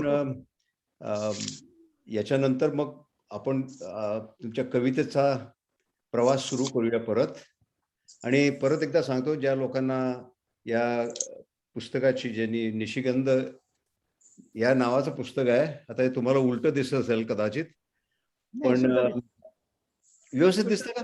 हो हो हो, आपल्याला उलट मला उलट दिसतं, पण तुम्हाला बरोबर दिसतं. Okay, that's good. आणि हे सोबत त्यांच्या मागे एवढी सगळी पुस्तकांची यादी पण आहे. तर काही प्रती मला त्यांनी पाठवलेल्या आहेत. तर मी तुम्हाला हव्या असल्या तर मला तुम्ही कॉन्टॅक्ट करा आणि I will be happy to figure out how to get to you. तर Nishikant, you want to start? Deepali Vaidya, let me thank Deepali Vaidya, त्यांनी दाद दिलेली आहे या कथेला. हा. ओके ओके, बोल. नाही, आता पुढे कंटिन्यू करूया तुझे कविता. यानंतर आता आपण परत आपल्या काव्य मैफिलीकडे बघूयात. मित्र, प्रत्येकाच्या आयुष्यात असा काही कालखंड येतो की त्यावेळेस आपले तेच परके होऊन जाते. आपण त्यांच्यापासून दूर दूर पळायला लागतो. आपण असं का करतो याचं कारण देखील आपल्याला ठाऊक नसतं. असाच मी माझ्या आयुष्यातील काही कालखंड माझा जीव की प्राण म्हणता येईल अशा माझ्या कवितेपासून दुरावला गेलो होतो. या कालखंडात मी एक देखील कविता केली नाही. वास्तविक कविता ही स्फुरत असते, करायची नसते, ती मुद्दाम केलीच जात नाही. पण अशा स्फुरणाऱ्या कविता मी निर्घृणपणे अबॉर्ट करून टाकत असे. का मला नाही माहिती, पण त्या काळात मला कवितांविषयी एक प्रकारचा दुरावा निर्माण झाला होता, हे मात्र खरं. आणि अचानक तुम्हाला सांगतो मित्रांनो, अचानक एक दिवस तरुण पिढीतले काही उमलते कवी माझ्या घरी मला भेटायला आले. माझ्या प्रसिद्ध झालेल्या काही कविता आणि माझे काही काव्यसंग्रह वाचून ते आले होते. त्यांना माझ्याकडून काव्याविषयी मार्गदर्शन होत होतं. माझ्या संगतीत त्यांना काव्याचा आस्वाद घेत आणि काव्याचा आस्वाद घेत देत वेळ काढायचा होता. नाही म्हणवलं नाही मला त्यांना. आणि त्यावेळी माझ्या लक्षात आलं की काव्यापासून दूर होऊन मी काय गमावत होतो. त्यात क्षणी नकळतच समोर कागद ओढला गेला आणि साकारली गेली एक कविता. ही कविता होती त्याच कवितेची माफी मागण्याकरता. मला माफ करशील का? माझ्या काही विलक्षण आवडत्या कवितांमधली ही एक कविता आहे. पहा, तुम्हालाही आवडते का? मला माफ करशील का? मला माफ करशील का? हे कविते मला माफ करशील का? अल्लडशा चिमुकल्या शैशवात नव्हती माझ्या आजाण बुद्धीजवळ कसलीच अनुभवांची शिदोरी. तेव्हापासून माझ्या निर्व्यास निरागस बोटाला आपल्या तरल कलात्मक हातात धरून मोठ्या मायेने घेऊन गेलीस मला मराठी सारस्वताच्या घनदाट काननात ओळख करून द्यायला जीवनाच्या सौंदर्याची आणि गर्भितार्थाची कोण आपुलकी नाही. तरीही मी तुला विसरलो ग. मला मार्ग दाखवणाऱ्या माझ्या कविते मला माफ करशील का?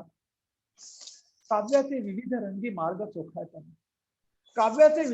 मार्ग चोखाळताना मी अवखळ प्रेयसीसारखी कधी मुक्त छंदात नाचलीस तर कधी एखाद्या पतिव्रतेसारखी माझ्या गीतांना भावसुरात गायलीस. कधी माझं प्रेम आळवलंस आर्तपणे तर कधी विरह गीतांना ढसढसून रडलीस. चिंतनाला माझ्या तत्वज्ञानाचं प्रवचन बनवून उतरलीस माझ्या रसिकांच्या रसिक वाचकांच्या हृदयात अगदी अंगतपणे. तरीही आपत प्रसंगी मी मात्र त्याग केला तुझा कृतज्ञपणे. हे माझ्या सखी कविते मला माफ करशील का? जाणून घे ग माझ्या कविते, जाणून घे ग मला माझ्या कविते. कधी नैराश्याच्या खाईत झालो विलक्षण उद्विग्न, तर कधी नशिबाच्या पडलेल्या विपरीत फाशांनी केलं मला भग्न छिन्न विच्छिन्न. मला मात्र तशात नव्हती परवा कशाची, ना जाण होती आसमंताची. वेळ आली होती होत्याच नव्हतं व्हायची. आणि मला विसर पडला ग, आणि मला विसर पडला ग तुम्हाला सगळ्यांचाच. निशगंधासारखी गंधित होऊन फुलणारी माझी कथा गेली कोमेजून. सर्वांना सामावून घेणारी माझी कादंबरी गेली आकसून. माझ्या मनाच्या पिल्लांना उघड करणाऱ्या फडताळाची बंद झाली कवातळ अकस्मात. आणि तुझ्यासारखी मृदगंधी कविता गळून गेली निर्घृणतेने निष्ठुरतेने मनाच्या विमनस्क अवस्थेत. दोष कुणाचा काहीच कळेना. तरी झाली आता अग्निपरीक्षेत होरपळलेली उपरती. हे परमेश्वर स्वरूपी माझ्या क्षमाशील कविते मला आता तरी माफ करशील का?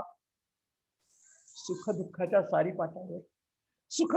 सारी पाठावर आणि यशापयशाच्या हिंदोळ्यांवर, आयुष्याच्या प्रत्येक सोप्या अवघड वळणावर मातेच्या वात्सल्याने, गुरुजनांच्या कर्तव्य भावनेने आणि प्रेयसीच्या आर्त प्रेमाने सदैव मला साथ देणाऱ्या माझ्या विशाल हृदयी प्रिय कविते, पुन्हा माझं बोट धरशील का?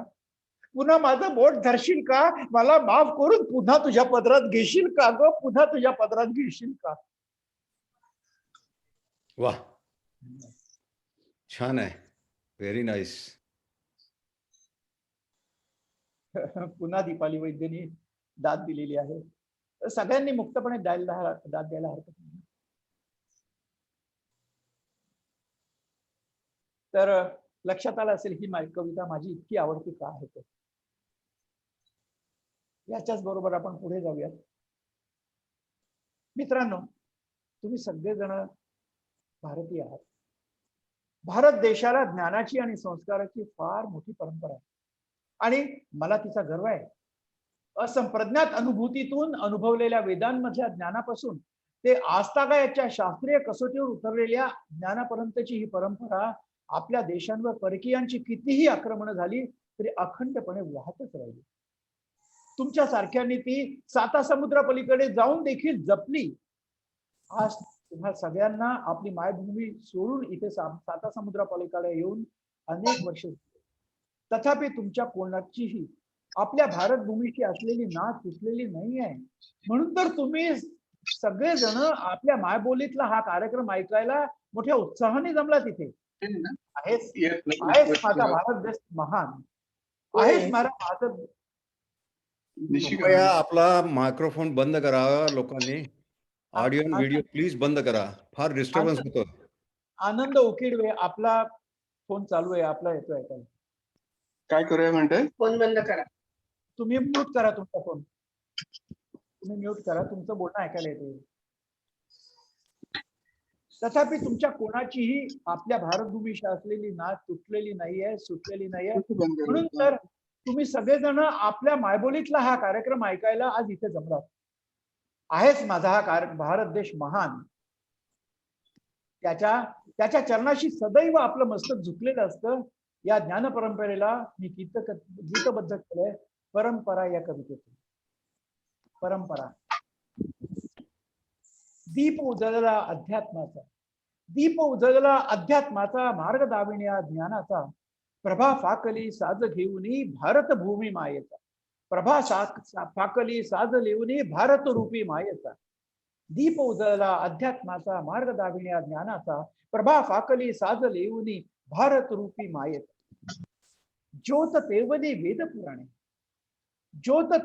वेद पुराणे तेज तया ओंकाराचे. ज्योत तेवली तेज पुराणे ज्योत तया ओंकाराचे. व्यासमुखे उद्घोषित झाले सकळ ज्ञान या विश्वाचे. काया बुद्धी लयास जावो गूढ जीवना अर्थ करा. भगवंतांच्या मुखात गीता दिशा द्यावयाला करा. आर्य सत्य ही चतुस्सीमेची, आर्य सत्य ही चतुस्सीमेची साक्ष जाहली बुद्धाते, आर्य सत्य ही चतुस्सीमेची साक्ष जाहली बुद्धाते, पवित्र त्यांचा अष्टमार्ग हा मुक्ती द्याया जीवाते. ग्लानी हटविण्या धर्मावरची, ग्लानी हटविण्या धर्मावरची, अंत साधूया द्वैताचा, थोर ग्रंथ साकारून आला, ठेवा शंकर भाष्याचा, ठेवा शंकर भाष्याचा. साथ घेऊन मायबोलीची, साथ घेऊन मायबोलीची, सिद्ध ज्ञानियांचा राजा, साथ घेऊन मायबोलीची, सिद्ध ज्ञानियांचा राजा, बंधुत्वाची अखंड दिंडी सवे घेऊन संतांना. सर्व धर्म समभाव सांगण्या, सर्व धर्म समभाव सांगण्या, साई सागर प्रेमाचा, सत्य अहिंसा अमर ज्ञान हे, हाच बारसा बापूंचा. थोर आमुची परंपरा, थोर आमुची परंपरा ही उद्धरण्याला विश्वाला, थोर आमुची परंपरा ही उद्धरण्याला विश्वाला, तोच वारसा अमुच्या माती प्रेम वाटण्या जगताला. सत्य धर्म अन प्रेम शांतीचे, सत्य धर्म अन प्रेम शांतीचे, कमल उमलले मोहविण्या, तेज उजळुनी गंध दरवले भारत भूच्या मातीचा.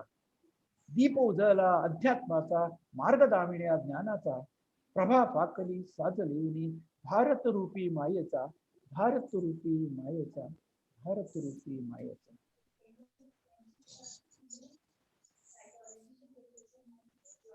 छान. आणि ती ती कविता या संग्रहामध्ये आहे देखील. हो आहे, त्या संग्रहात आहे. राईट. पुढची वाचणारी कविता ती सुद्धा या संग्रहातली आहे. मित्रांनो, काव्याचे विविध प्रकार आहेत. म्हणजे मी व्याकरणदृष्ट्या विविध प्रकार म्हणत नाही, तर भावदृष्ट्या विविध प्रकार आहेत. आणि याच्याच मध्ये एक प्रणय काव्य हाही एक प्रकार येतो. प्रणय काव्य करणं ही खरंच फार मोठी कसोटी असते. म्हणजे ज्याला जबाबदारीने काव्य करायचं आहे त्याच्या दृष्टीने फार मोठी कसोटी असते. कारण या काव्यात कुठेही अश्लीलतेचा यत्किंचितही अंश चालत नाही. आणि तरीही प्रणयाची आर्तता मात्र प्रकट व्हावी लागते. तिथं कुठेही बोथटपणा चालत नाही. मराठीमध्ये अनेक कवींनी अशा प्रकारची प्रणय काव्य रचलेली आहेतच. लावणीसारखे काव्य प्रकार तर प्रणयाला वाहिलेलेच आहेत. आज मी तुमच्या समोर जे प्रणय काव्य सादर करणार आहे ना, 2 करणार आहे. त्यातलं हे पहिलं जे आहे थकलेली पहाट, त्याचा मला स्वतःला खूप अभिमान वाटतो. कारण यामध्ये प्रणयानुभव, हा जो प्रणयानुभव जो आहे संपूर्णपणे खुललेला आहे. आणि तरी देखील त्यात शोधून देखील अश्लीलतेचा मागमूस सुद्धा सापडणार नाही. ऐका तर मग ही थकलेली पहाट. उष्ण उसाचे, उष्ण उसाचे ओल पांघरे तरी अंतरी सुखावली, उष्ण उसाचे ओल पांघरे तरी अंतरी सुखावली, पुरी रात्र जागली मात्र ही पहाट तरी का थकलेली.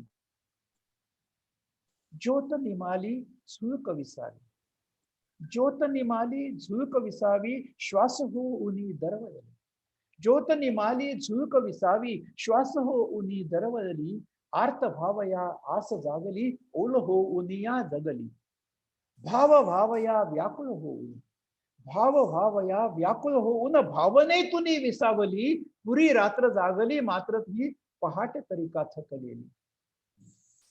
एकत्वाचे स्वप्न जगाया रात्र रुसूनिया हसली, एकत्वाचे स्वप्न जगाया रात्र रुसूनिया हसली, धुंद जाहली झिंग उडाली, भान हरपुनी या बसली. तृप्त जरी ती ओल, तृप्त जरी ती ओल तरीही पहाट ओलावून गेली, तृप्त जरी ती ओल तरीही पहाट ओलावून गेली, पुरी रात्र जागली मात्र ही पहाट तरी का थकलेली. भृंगा उडवी कुंतल राजा, भृंगा उडवी कुंतल राजा, रातराणीचा गंधमनी. ऐका हा, भृंगा उडवी कुंतल राजा, रात्रराणीचा गंधमनी, रात्र तरीही कमल उमलले, रात्र तरीही कमल उमलले, कोश देऊनी जुगारुनी.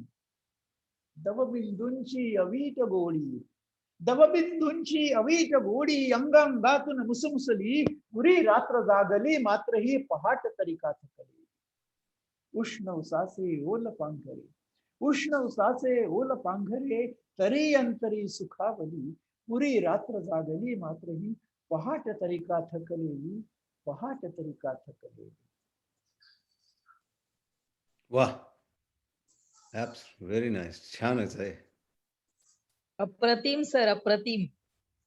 धन्यवाद. म्हणजे ह्या कवितेमध्ये खरं सांगायचं तर मी तुम्हाला सुरुवातीला सांगताना प्रणयानुभव संपूर्ण खुललेला असं म्हटले. हा संभोगानुभव संपूर्ण खुललेला आहे या कवितेमध्ये, आणि तरी सुद्धा आपल्याला कुठेही याच्यामध्ये अश्लीलतेचा एवढा सुद्धा लवलेश जाणवला नाही. म्हणून मला ही कविता खूप आवडते आणि अभिमान वाटतो या कवितेचा. अशीच आणखीन एक प्रणयार्थ कविता तुम्हाला ऐकवतो.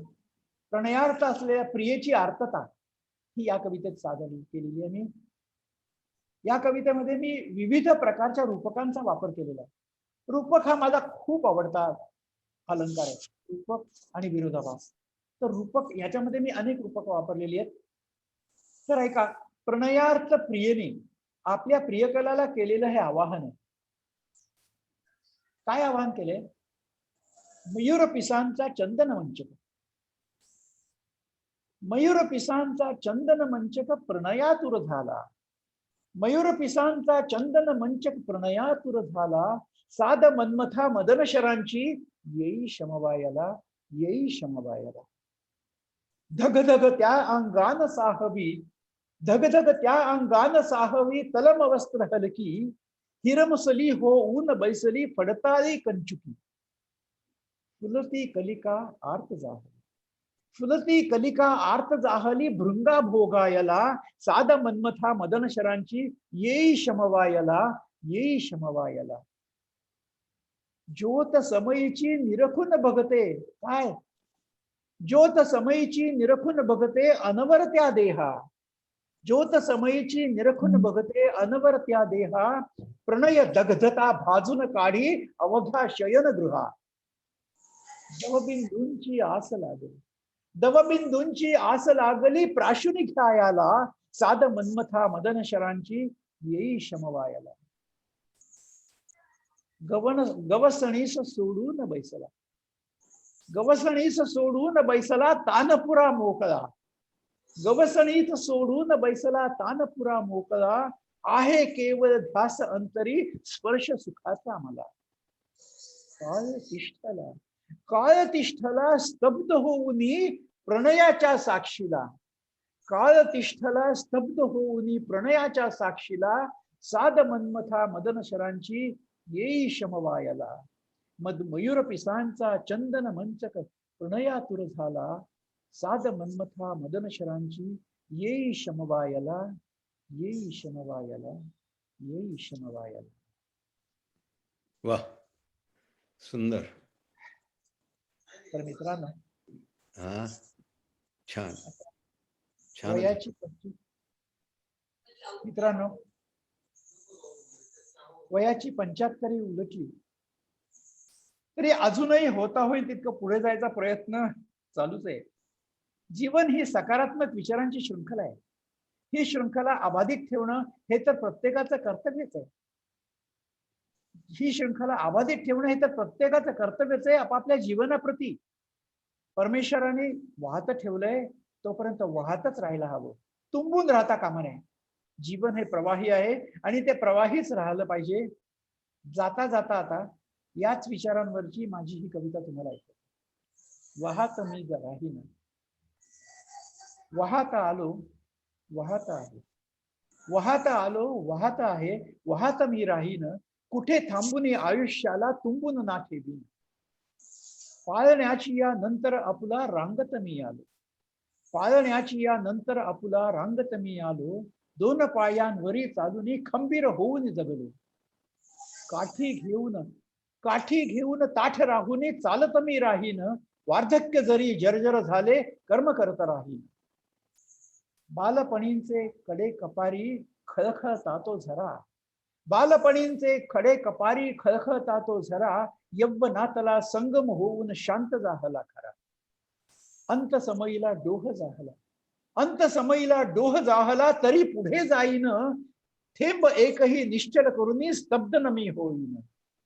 वाहता वाहता संस्काराचे ओहोळ कितीक आले. वाहता वाहता संस्काराचे ओहोळ कितीक आले. अडचणींच्या कपारीवरून कृपातही झाले. तरी सावरुनी खंबीर होऊन पुढे जात राहीन. तरी सावरुनी खंबीर होऊन पुढे जात राहीन. जोर लावूनी वेग घेऊनी खळखळत मी जाईन. आणि आता अंत समयीला त्राण संपले. अंत समयीला त्राण संपले तरीही ना थांबेन. अंत समयीला त्राण संपले तरीही ना थांबेन. जीवाच्या या करारावरी प्रवाहित राहीन. मिसळून जाऊन सागरामध्ये एक रूप होईन. अस्तित्वाची खूण ठेवून समर्पित होईन. अस्तित्वाची खूण ठेवून समर्पित होईन. अस्तित्वाची खूण ठेवून समर्पित होईन. वा, फार प्रेरणादायक. किती लोकांना, म्हणजे आमच्यासारख्या रिटायर्ड झालेल्या लोकांना पुढे काय करायचं हे जे नेहमी वाटत असतं, तर या कवितेने फार प्रेरणा मिळेल की तुंबून राहू नका, जरूर जरूर काही ना काहीतरी करत राहा. याच्यासाठी कारणीभूत तू आहेस. तुझ्या संस्थांनी आम्हाला असे संधी बोलवलं, त्याच्यामुळे आणखीन आम्ही वाट निघालो. असो, तर मित्रांनो, पाहता पाहता या कार्यक्रमाची आपली वेळ संपत आली आहे. आता यासमोर मी तुमच्या समोर 2 कविता सादर करणार आहे. आणि त्यानंतर जर आपल्याला आपापसात काही गप्पा गोष्टी करायच्या असतील तर थोडा वेळ ठेवूया. या पुढच्या कवितेचा शीर्षक आहे निरोप. या विषयावर खरं सांगायचं तर आजवर अनेक कविता झालेल्या आहेत. त्या कवितांवर मी काहीही मल्लिनाथी करणार नाहीये. मात्र एक फार मोठ्या अभिमानाने सांगतो की या विषयावरची ही सकारात्मक कविता आहे. तुमचा निरोप घेण्याच्या आधी सादर करतो निरोप. कधी अचानक कुणाही न कळत, कधी अचानक कुणाही न कळत निघून या जावे. मागे उरले ते ना आपुले कशास गुंतावे. स्थावर जंगम तेही सोडा, स्थावर जंगम तेही सोडा, देह नसे आपुला. स्थावर जंगम तेही सोडा, देह नसे आपुला. क्षणभंगिरतो मिथ्या तरीही मोह उगा ठेविला. आत्म्याचे अस्तित्व चिरंतन अंतरी जाणावे. कधी अचानक कुणाही न कळत निघून या जावे. आयुष्यातील खस्ता आणि कष्टा ज्या भोगले, आयुष्यातील खस्ता आणि कष्टा ज्या भोगले, फल आशाना आपल्यासाठी जगताला अर्पिले. सेवा हाची धर्म जाणून माझे नाही म्हणावे. कधी अचानक कुणास न कळत निघून या जावे. काय आपुले काय नसे, काय आपुले काय नसे हे आता तरी उमगावे. काय आपुले काय नसे हे आता तरी उमगावे. मोह वासना त्यात गुंतुनी घुटमळूनी का राहावे. मुमुक्षु होऊन ब्रह्म्या लागी बंध जुगारून द्यावे. मुमुक्षु होऊन ब्रह्म्या लागी बंध जुगारून द्यावे. कधी अचानक कुणाही न कळत निघून या जावे. 6 रिपूंच्या फेऱ्यामध्ये सदैव भिरभिरणे. हीच तर आपली शोकांतिका आहे. 6 रिपूंच्या फेऱ्यामध्ये सदैव भिरभिरणे. नसणे अन नाहीसे होणे यात चिमटून जगणे. नसणे अन नाहीसे होणे यात चिमटून जगणे. आत्मा असता अमर तयासी नसणे कसे म्हणावे. कधी अचानक कुणाही न कळत निघून या जावे. कधी अचानक कुणाही न कळत निघून या जावे. मागे उरले ते ना आपुले कशास गुंतावे. कधी अचानक कुणाही न कळत निघून या जावे.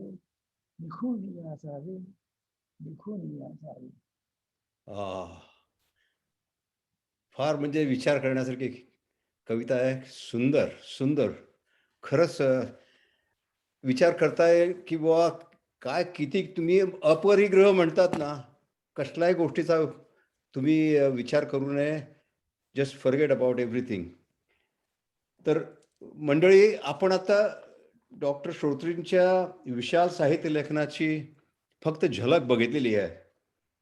त्यांच्या काही कथा आणि कविता आम्हाला सादर करता आलेल्या नाहीत, पण आपण डॉक्टर श्रोत्रींना परत आमंत्रण देऊ पुढे.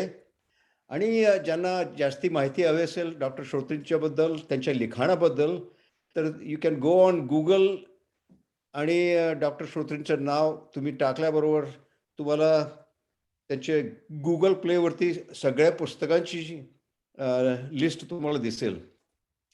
तर मी आता डॉक्टर श्रोत्रींना सांगतो की शेवटचं हा, म्हणजे इतक्या सिरियस टोन वरती तुमच्या सगळ्यांचा आम्ही निरोप घ्यायचा हे म्हणजे खरंच बरं नाही वाटत आहे. पण तरी सुद्धा मित्रांनो, खूप छान वेळ गेला तुमच्या सगळ्यांच्या समोर. काय आहे, अखेरीस केव्हा तरी कार्यक्रमाचा शेवट हा करावाच लागणार, नाही का? हा शेवट मी माझ्या एका गीताने करतोय, तुमचा निरोप घेणारा. आणि तरीही आता दिलीपने सांगितलं त्याप्रमाणे तुम्हाला पुनर्भेटीचं आश्वासन देणारं हे गीत आहे. खरं तर मी जसा कवी आहे तसाच गीतकार देखील आहे. दिलीपने सांगितलं, एकेकाळी महाराष्ट्रात माझ्या गीतांचा निशिगंध म्हणून कार्यक्रम सादर होत असे. आपल्याला कधी इंटरेस्ट असला तर आपल्यासाठी सुद्धा आपल्याला पुढे मागे विचार करता येईल. म्हणूनच माझ्या भावगीतांच्या या नव्या संग्रहाला मी निशिगंध हेच नाव दिले. वास्तविक पुण्यातल्या एका कलाकारानेही माझं पुस्तक घेऊन त्याच्या लक्षात आलं की ह्याच्यातल्या या गीतांचे जे मीटर आहेत, आता मीटर, मात्रा, वृत्त, छंद हे सगळे वेगवेगळ्या गोष्टी आहेत. मी त्याच्या खुलात शिरत नाही, पण त्यातले जे मीटर आहेत त्याच्या लक्षात आलं की जुन्या हिंदी सिनेमामधल्या अनेक गाण्यांच्या चाली या गाण्यांना लागतात. आणि म्हणून त्याने बॉलिवूड इन मराठी असा एक अभिनव कार्यक्रम तयार केलेला. तर आता या गीतानीच मी तुमच्या या कार्यक्रमाची सांगता करणार आहे. फक्त मी हे गीत तुम्हाला गाऊन नाही दाखवत, वाचून दाखवतो. त्यानंतर दिलीप पारीख हे आपल्याला जाहीर केल्यानुसार आपण आपापसात हितकूस करू शकतो. तर ऐका आता हे गीत. भेटूया भेटूया भेटूया भेटूया भेटूया, शब्द सुरावर डोलाया, तालावरती नाचाया, मैफिलीतून रंगूया, पुन्हा कधीतरी भेटूया भेटूया भेटूया भेटूया भेटूया. इथे रंगल्या गीतांना, इथे रंगल्या गीतांना, नव्या जुऱ्या या सुरांना, इथे रंगल्या गीतांना, नव्या जुन्या या सुरांना, विसर पडो ना कधी त्यांना, रंजविले सकलांना ना, भेटूया भेटूया पुन्हा कधीतरी भेटूया. सात समुद्र उसळू दे, मध्ये अमेरिका भारत यांच्यामध्ये काही, सात समुद्र उसळू दे, पर्वत मध्ये ठाकू दे, सात समुद्र उसळू दे, पर्वत मध्ये ठाकू दे, लंघून या त्या सर्वांना, गीत ऐकवू साऱ्यांना, भेटूया भेटूया पुन्हा कधीतरी भेटूया, पुन्हा कधीतरी भेटूया.